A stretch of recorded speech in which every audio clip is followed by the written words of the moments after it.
अच्छा जी, एक भाई ने सवाल पूछा है कि ये जो फ़र्द के ऊपर मौज़ा, खेवट, खतौनी, खसरा नंबर ये चीज़ें लिखी होती हैं, ये बता दें ये असल में होता क्या है। अच्छा मोहतरम भाई, बात ये है कि अगर आपने किसी बंदे को तलाश करना है तो सबसे पहले आपको उसके शहर का नाम पता होना चाहिए।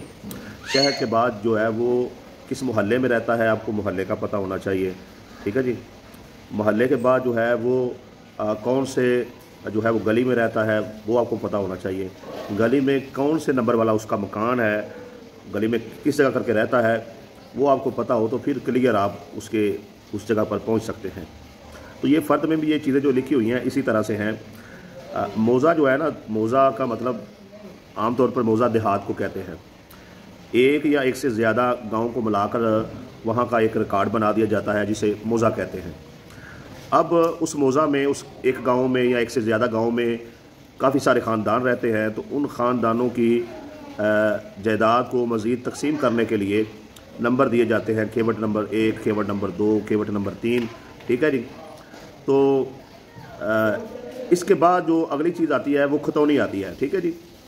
अब एक ही खेवट में एक से ज़ायद मालक हो सकते हैं और एक से ज़ायद जो है वो खतौनियाँ हो सकती हैं। और खतौनियों से को मुराद जो है आप किसी मोहल्ले से ले सकते हैं, किसी ब्लाक से ले सकते हैं कि ये टाउन का ब्लाक है।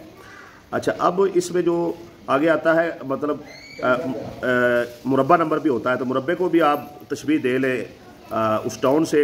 आगे किला आ गया तो किले को जो है वो आप तशबीह दे लें उस गली से। ठीक है जी। यानी कि किला मुरब्बा आप कह लें या खतौनी और खसरा कह लें, ये आप दोनों जो चीज़ें हैं ये बेसिकली उस जगह को तलाश करने के लिए है। अब आगे आता है खसरा नंबर। खसरा नंबर जो है इसमें बाकायदा पैमाइश होती है कि ये खसरा नंबर 1 कनाल का है, 5 मरले का है, 50 मरले का है। ठीक है जी। खसरा नंबर आपको सेम एड्रेस है कि फ़लाँ गली में फ़लाँ जो है वो मकान है। तो बेसिकली ये उस जगह को तलाश करने के लिए हुकूमत ने ख़ुद से जो है ये नाम दिए हुए हैं।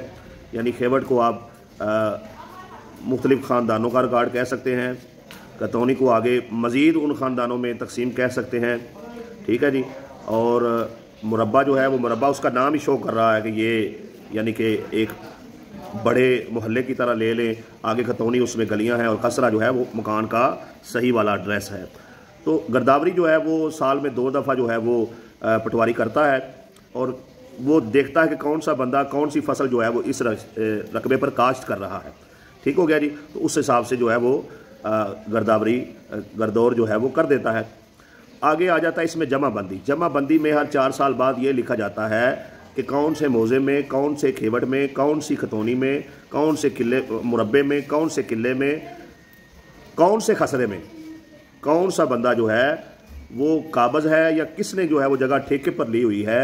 ये तमाम तफसीलात जो है हर 4 साल बाद जिस बुक में, जिस किताब में लिखी जाती हैं, ठीक है जी, उसको आप जमा बंदी की किताब जो है वो कह सकते हैं। और ये हर 4 साल बाद जो है वो नई बनाई जाती है।